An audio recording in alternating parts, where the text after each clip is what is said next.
पाशम्मकोशधारिणाम् अभयं वरदं हस्ते बिभ्राणामो सध्वजा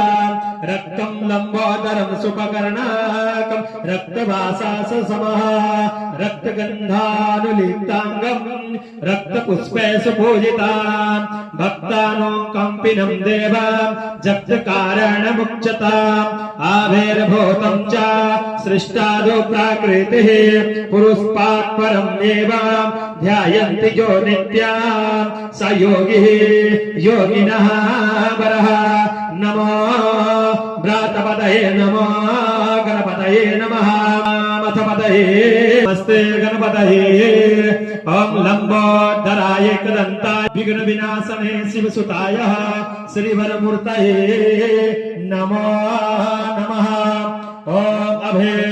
अभेत्तभेशेषको अस्तु महागणपतये नमः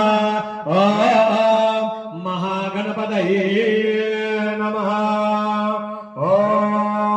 गजाननं भूतगणाधिसेवितां कपिध्वजम्भो फलचारुभक्षणाम् उमासुतं शोकविनाशकारकम् नमामि विघ्ने स्वरपादपङ्कजम्।